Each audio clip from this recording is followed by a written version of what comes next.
오늘 말씀은 슬기로운 처녀들과 어리석은 처녀들의 비유로 잘 알려진 이야기입니다. 교회를 어렸을 때부터 다녔던 분들에게는 더욱더 친근한 이야기로 다가올 텐데요. 그러나 이 이야기는 너무나 친근하지만 또 한편으로는 무서운 이야기이기도 합니다. 너무나 익숙하지만 무서운 이야기일 수 있는 이 이야기를 함께 나누며 은혜의 시간 되기를 원합니다. 여러분들, 첫눈 보셨나요? 며칠 전에 첫눈이 왔어요. 그죠? 제가 알기로는 그게 첫눈으로 기억하는데요. 밤에 온 것 같아요. 늦은 밤에 와서 저도 일어나 보니까 새벽에 이제 교회 문을 열려고 보니까 눈이 조금 와 있더라고요. 그래서 첫눈이 내리는 거는 못 보고 지나갔고요. 또 그래서 그런 건지 아니면 뭐 월드컵 시즌이어서 그런지 첫눈에 대한 기사는 잘 못 본 것 같아요. 보통 인터넷에서 이렇게 하다 보면 뭐 첫눈이 뭐 왔다 어쩌었다 이런 얘기를 하긴 하는데 저는 그런 기사를 못 보고 넘어갔어요. 어쩌면은 그래서 첫눈을 기다렸던 분들에게는 몹시 아쉬웠을 테고요. 어느 정도 이제 나이가 되면 첫눈에 대한 기대감은 사실 별로 없어요. 그죠?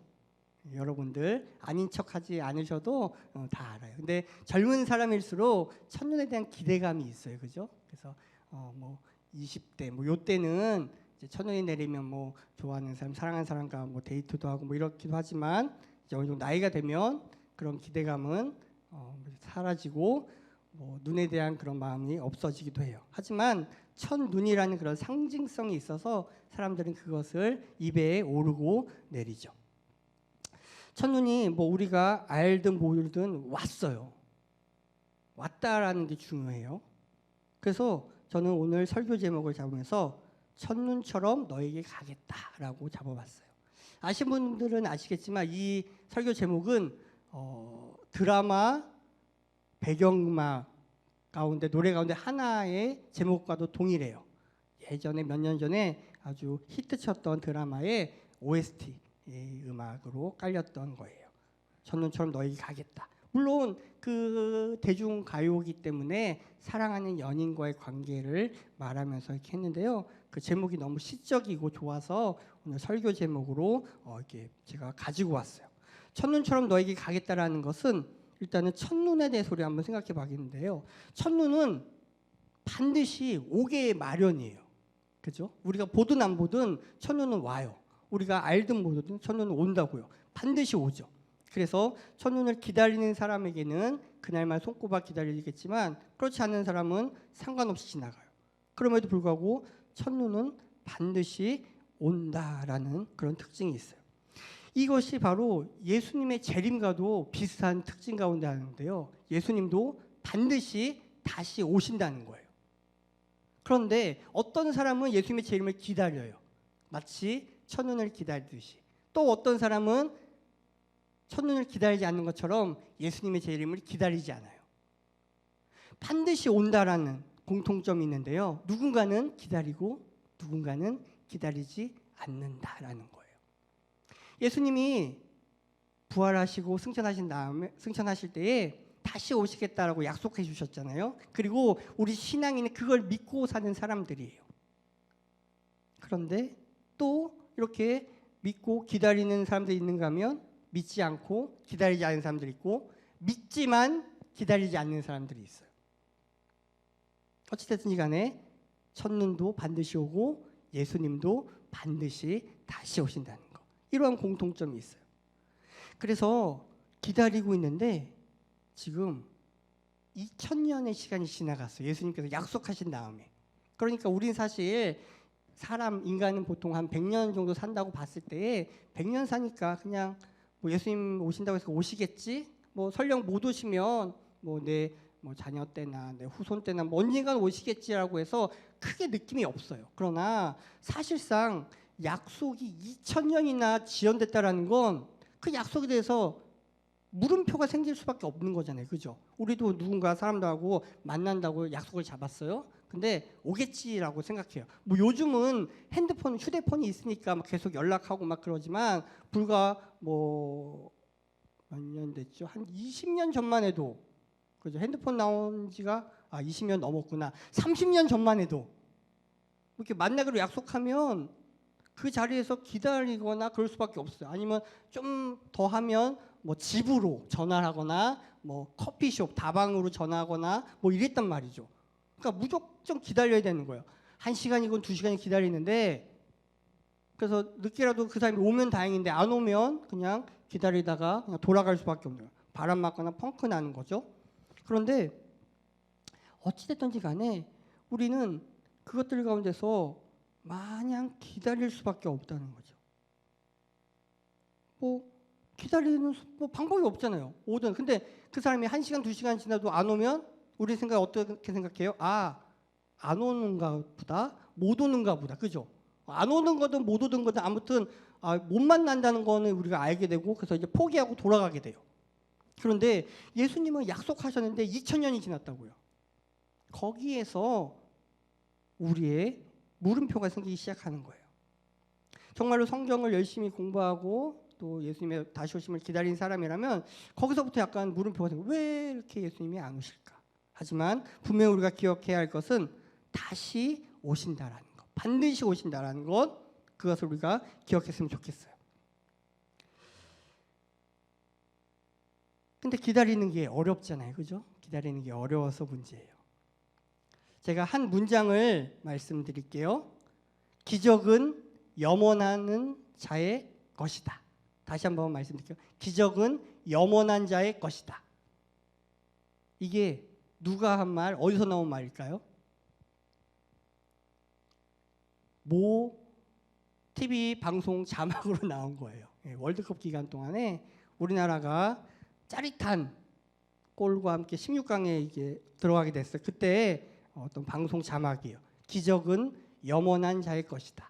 많은 국민들이 월드컵의 16강을 가기를 기대했고요. 사실 그 마지막 경기에서 정말 16강이 가기까지는 쉽지 않았죠. 확률적으로 뭐 9%인가요? 그거밖에 안 됐다 그래요. 16강 진출 가능성이. 그런데 후반 겨우겨우 어떻게 가서 1대1로 가다가 추가 시간에 짜릿한 역전골이 나왔죠.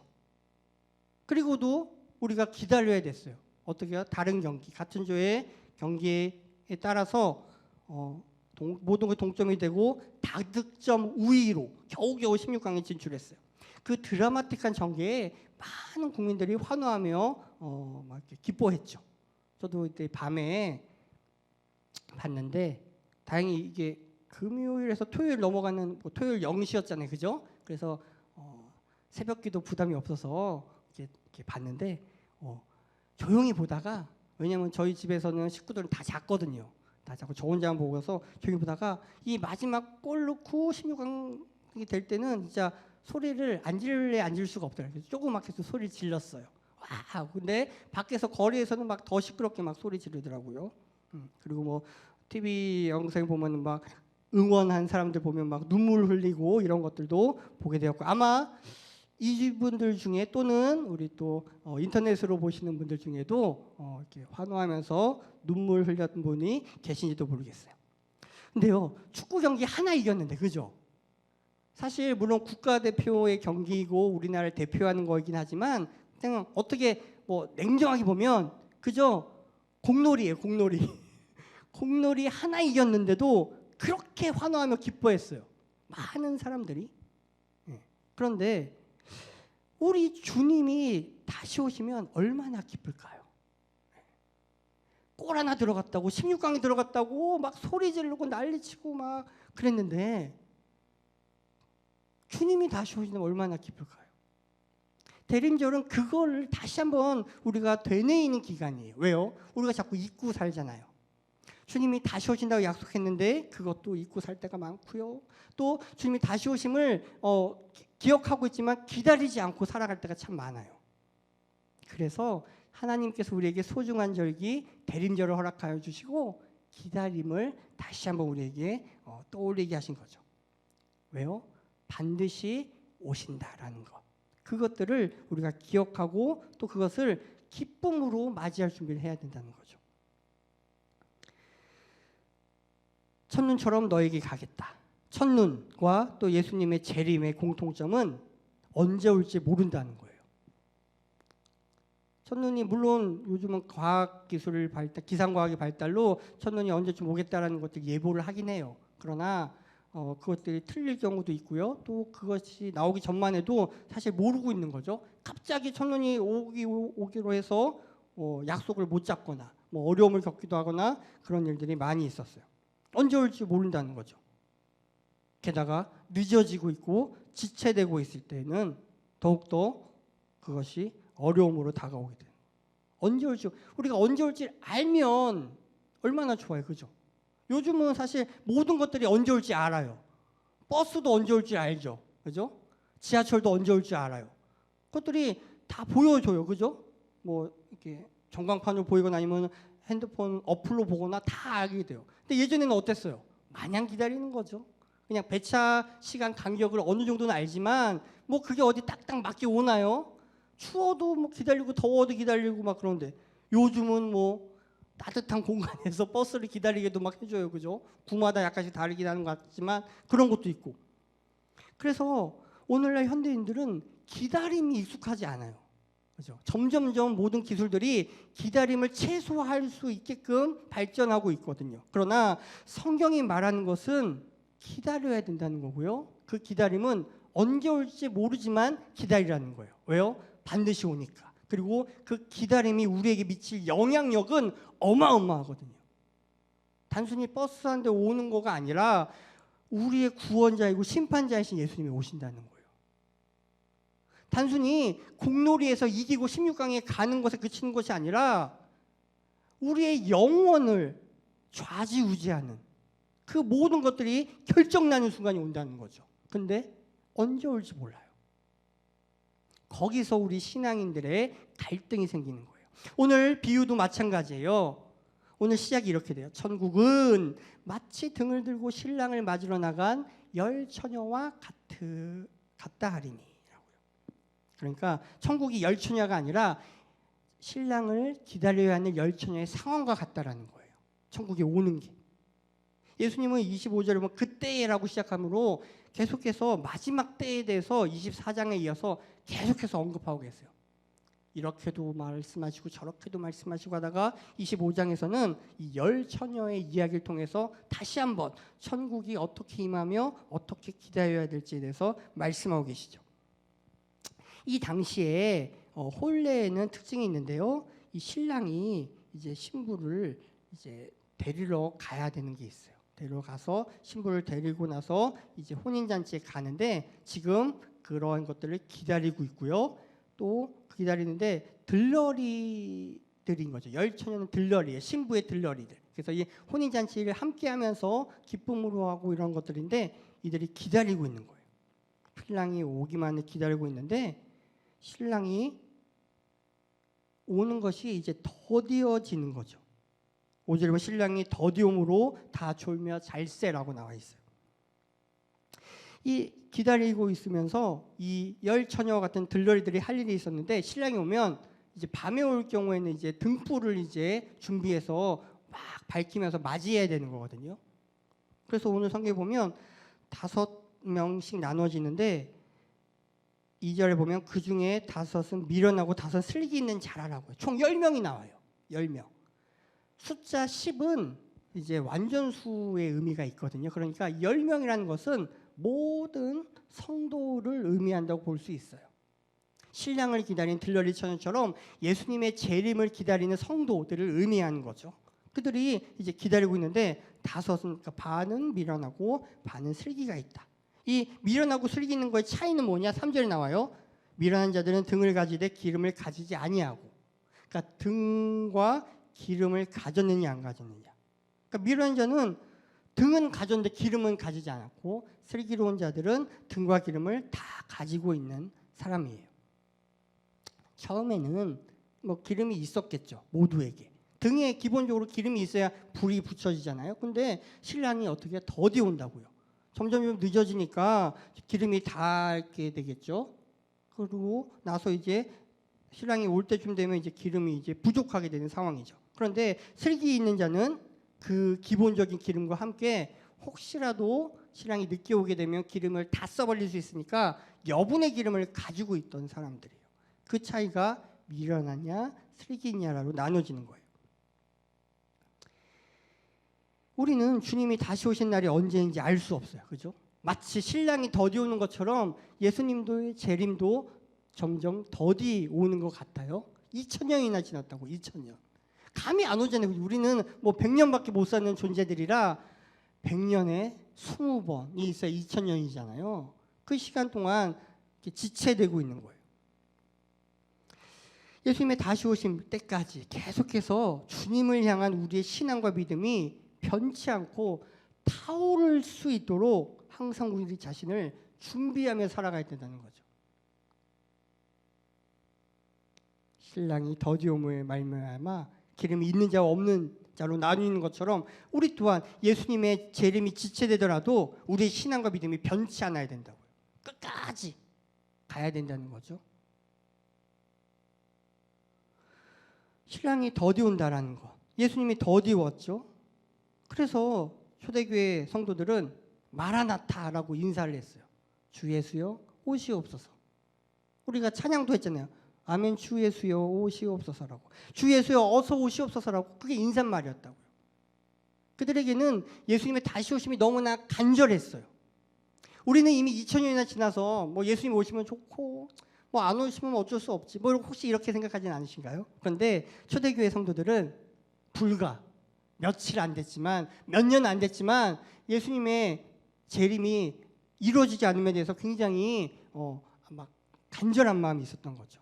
그래서 인사를 하는 거예요. 아멘 주 예수 오시옵소서라고 인사를 하면서 그렇게 지냈어요. 그런데 슬기 있는 자나 미련한 자나 다 잠들었다고 성경은 기록하고 있어요.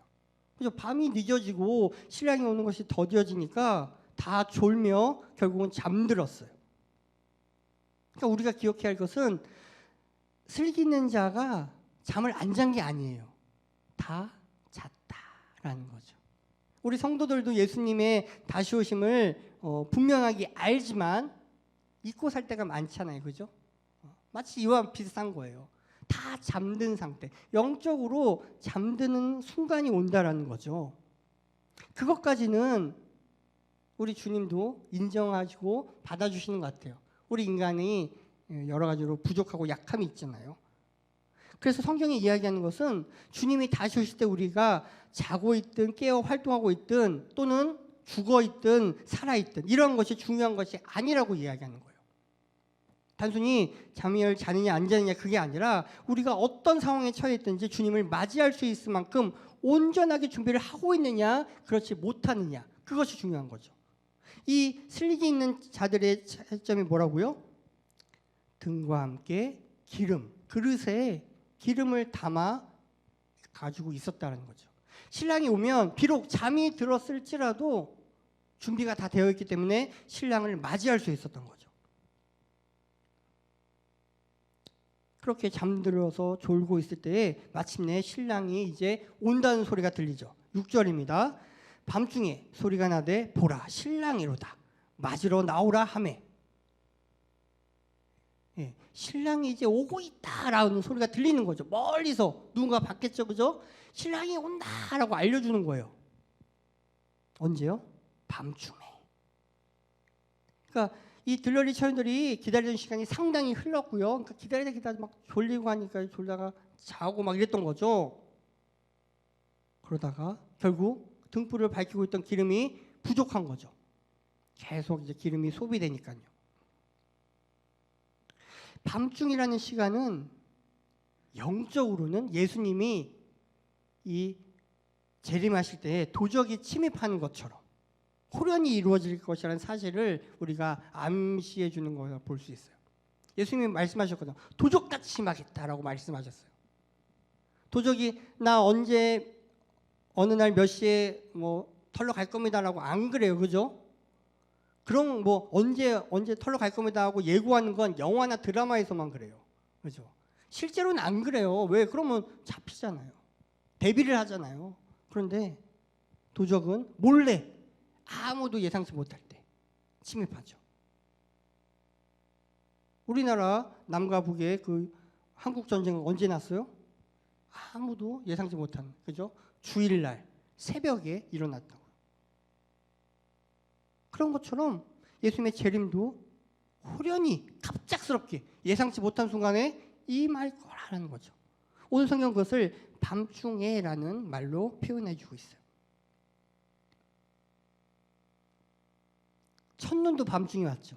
그래서 대부분의 사람들이 몰랐어요. 못 봤을 거예요. 새벽에 일어나 보니 눈이 왔네. 조금 늦게 일어난 분들은 그것마저도 못 봤을 거예요. 왜? 다 녹아버렸으니까. 밤중에 온다는 거죠.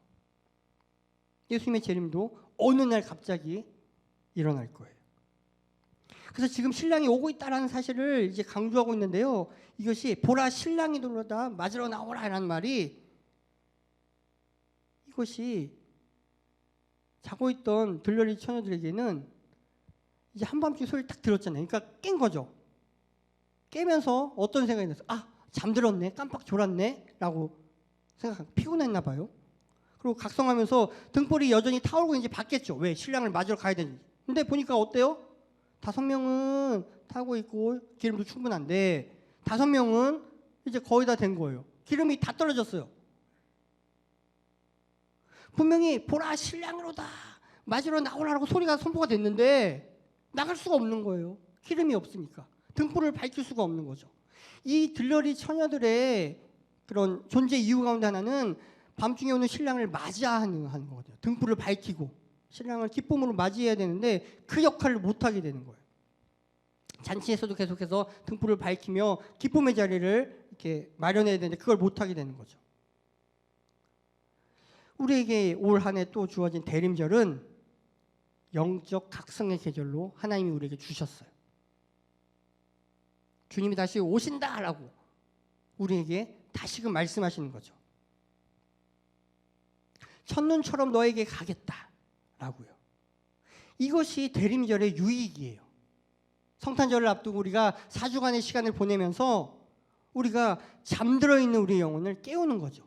잠들 수는 있다고요. 괜찮아요. 이제 깰 때에 그 다음에 액션을 취해야 되는데 그걸 준비하는 시간이 바로 우리에게 필요하고 그것을 위해서 하나님께서 우리에게 대림절을 허락하여 주셨어요.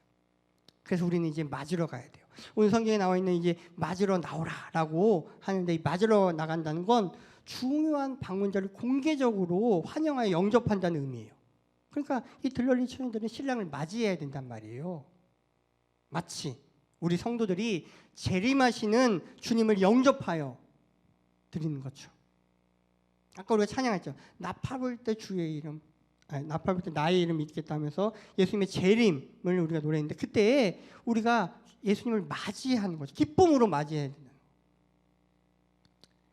생각해 보세요. 언젠가 우리가 다 무엇인가를 하고 있겠죠. 그 시간이 뭐 자고 있을 수도 있고 아니면 뭐 예배 중일 수도 있고 또 이제 뭐 식구들과 밥을 먹을 수도 있고 열심히 일할 때도 수도 있고 언제인지 모르겠어요. 아무튼 재림의 나팔소리가 빠바밤 빰빠밤 하고 들려요. 그때 여러분들 기쁨으로 뛰어나가 맞이할 준비가 되었냐라는 거예요. 그때 어쩌면 우리 이 미련한 다섯천처럼 지금 오시면 안 되는데 이러면 어떡하죠? 아직 준비가 안 됐어요. 이러면 어떡해요? 모든 준비를 끝내놓고 영적으로 깨어있어서 아멘 할렐루야 주님 오십니다 하고 기쁨으로 뛰어나가 맞이해야 된다는 거죠. 그래서 7절에 보면 다 일어나 등을 준비할세라고 이야기해요. 이제 자다가 이제 깨서 등을 이제 준비하라고 했는데 뭘 해요? 준비하려면은 타다가 꺼져버린 등의 심지를 이제 깨끗이 해야 되고 다시 등을 켤 수 있도록 하기 위한 여러 가지 작업을 해야겠죠. 우리 대림절 기간이어서 이제 주일에 보면 대림절 초를 이제 밝히잔 말이죠. 그때 이제 미리 제가 켜봐요. 이게 불이 잘 붙나 안 붙나. 예배 시작하기 전에 붙이기 전에 제가 몇 시간 전이든 하루 전이든 미리 한 번씩 붙여봐요. 가끔 가다가 안 붙을 때가 있어요. 심지가 너무 짧아졌을 때, 촛농에 심지가 덮여버렸을 때, 이럴 때 안 붙어요. 그래서 항상 제가 미리 토요일 밤이든 주일 아침이든 미리 붙여봐요. 붙이고 다시 끄죠. 주일 예배에 딱 바로 붙이려고 하는데 이거 안 붙이면 어떻게 해요? 이거 낭패거든요. 마찬가지로 이 10명의 처녀들이 이제 자다 깨갖고 등불을 밝힐 준비를 해서 보니까 안 되는 거죠. 5명은 얼마나 당황했겠어요. 자신들은 지금 이 순간만을 기다리다가 지쳐서 잠들었는데 막상 이제 신랑이 온다 맞이해라라고 소리가 쳤을 때 불을 못 비치는 거죠. 그래서 어떻게 해요?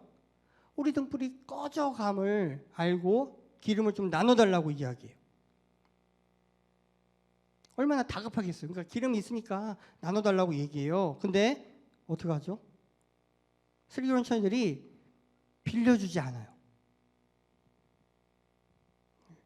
우리와 너희가 쓰기에 다 부족할까 한다. 이 미련한 5처녀의 부족한 기름을 채워줄 수 없다라는 거예요.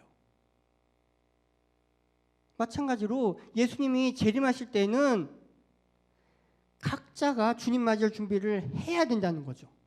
믿음 좋은 사람이 그 믿음을 만약에 수치화해서 100만큼 갖고 있어요. 근데 만약에 예수님이 재림해서 우리가 구원받으려면 80의 그런 믿음이 필요하다고 그냥 한번 상상해 볼게요. 그렇다고 100이 있다고 나는 20만큼의 여유가 있으니까 지금 60인 사람에게, 믿음이 60 정도밖에 안 된 사람에게 내가 가진 20 너 줄게 라고 할 수 없다라는 거예요.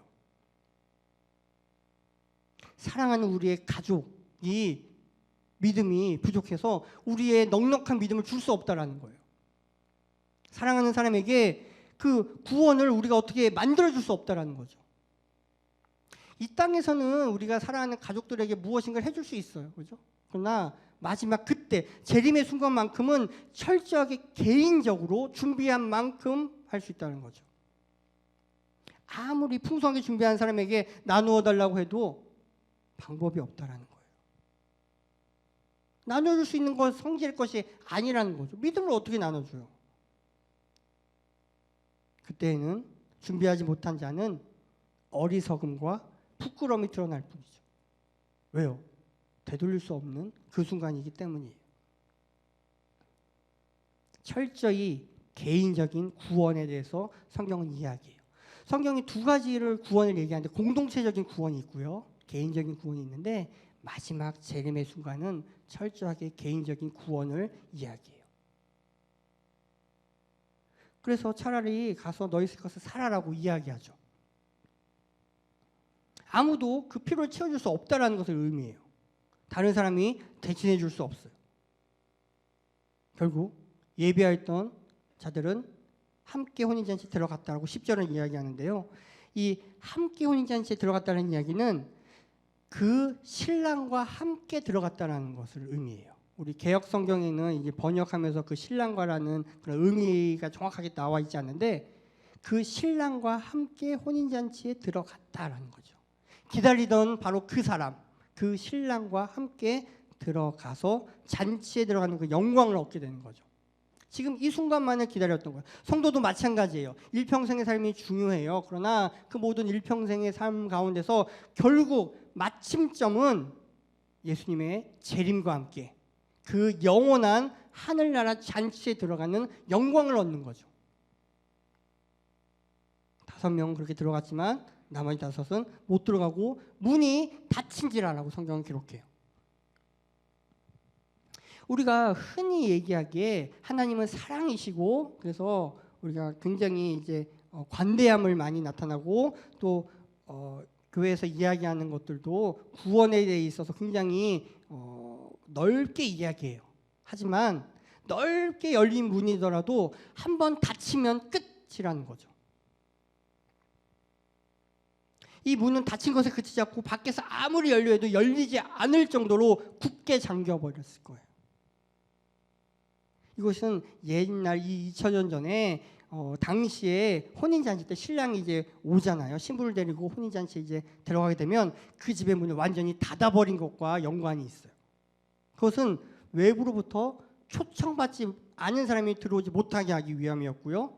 또 불량한 사람, 잔치를 회방하는 불량한 사람이 못 들어오게 하기 위해서 문을 닫았고요. 또 혼인잔치가 밤에 진행된 까닭에 도적이나 강도가 들어올 수도 있으니까 그들을 못 들어오게 하기 위해서 문을 닫았어요. 마찬가지로 마지막에 주님의 열려놓으신 그 구원의 문은 닫으면 끝이라는 거죠.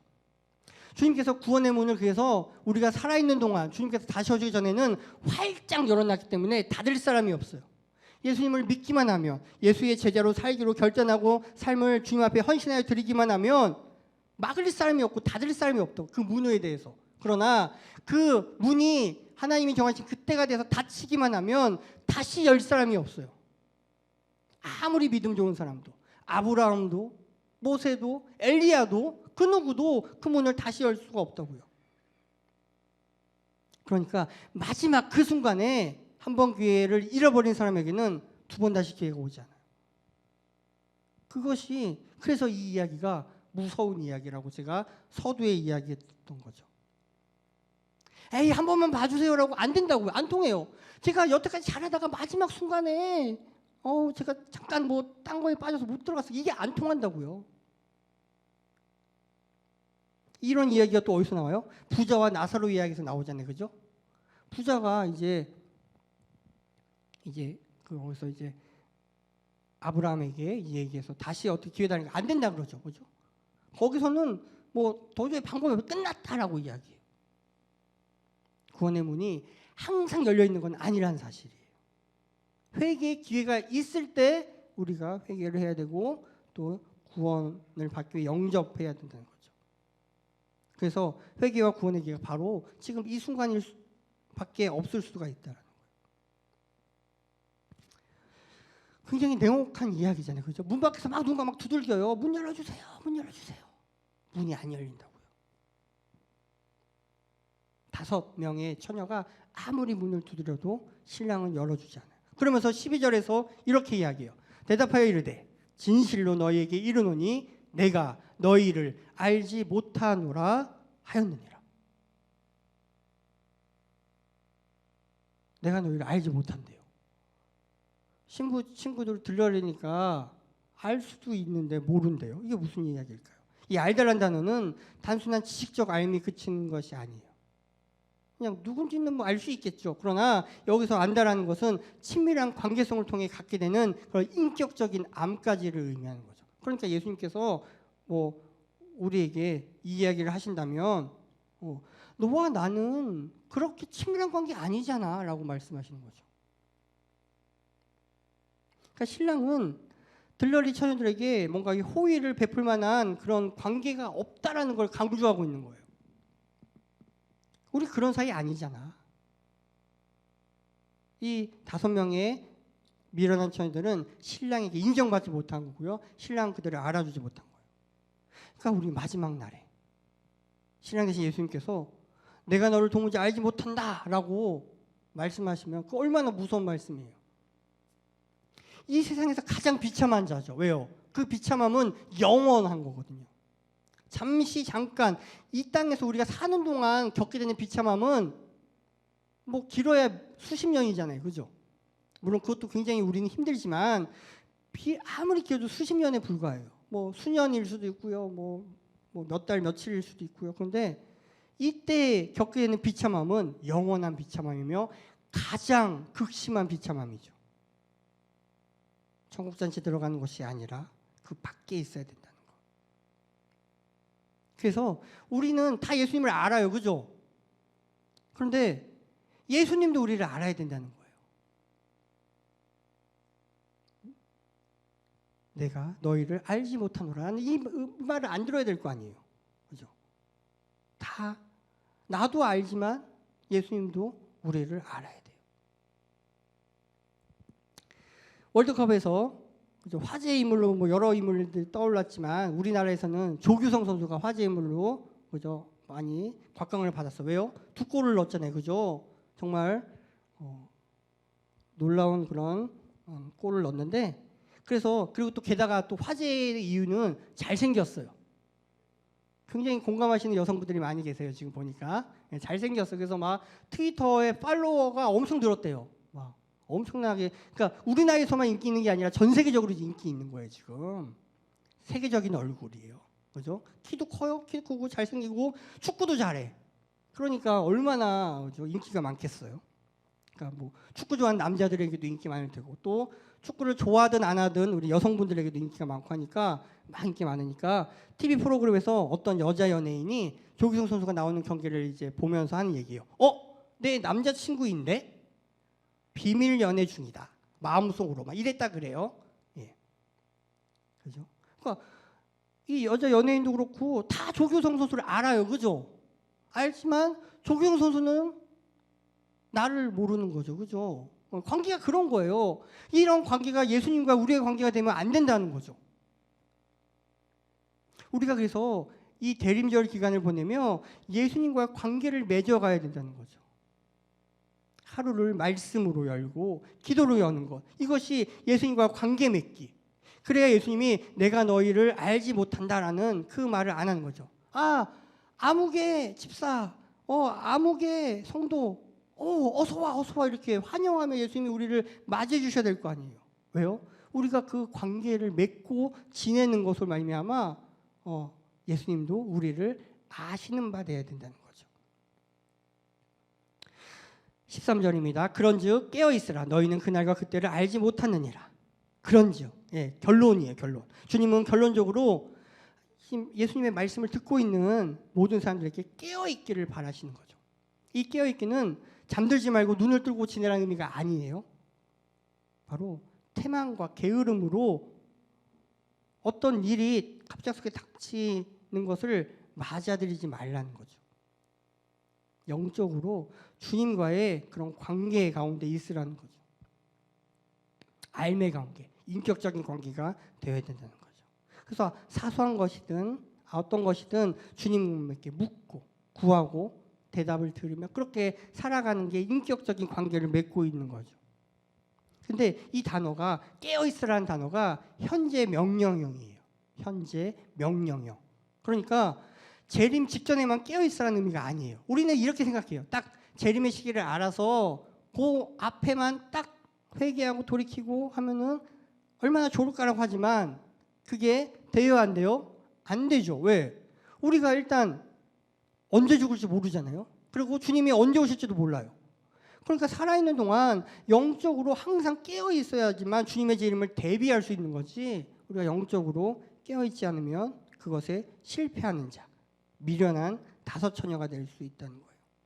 그래서 우리가 그 날과 그때를 알지 못하기 때문에, 왜 알지 못하죠? 하나님께서 비밀로 붙여주셨어요. 아무도 모르게. 그래서 우리는 늘 깨어 있어야 된다는 거죠. 어쩌면 하나님께서 우리가 늘 깨어 있으라고 비밀로 붙여주신 거예요. 만약에 때를 정했어요. 그리고 그거를 누군가 알고 우리에게 알려줄 수 있다고 하면 우리는 어떻게 해서든 알아내겠죠. 그리고 그때까지 마음대로 막 살다가 영적으로 잠든 삶을 살다가 마지막에만 어떻게 해보려고 할 거예요. 그래서 하나님이 비밀로 붙여주셨어요. 그런즉 깨어있으라 너희는 그날과 그때를 알지 못하느니라. 그래서 우리가 이 모든 것 통해서 말씀과 기도로 깨어있는 삶을 살아야 된다는 거죠. 대림절 맞이해서 다시 한번 무뎌진 우리의 영적인 삶을 깨우는 기간 되었으면 좋겠습니다. 그러면 성탄절이 여느 성탄절과는 다르지 않을까요? 그냥 매년 찾아오는 성탄절, 아유, 뭐 산타나 오지, 뭐 이런 생각하지 마시고 예수님의 다시 오심을 기다리는 그 기쁜 성탄을 맞이하는 우리 모든 주의 자녀들 되기를 간절히 소원합니다.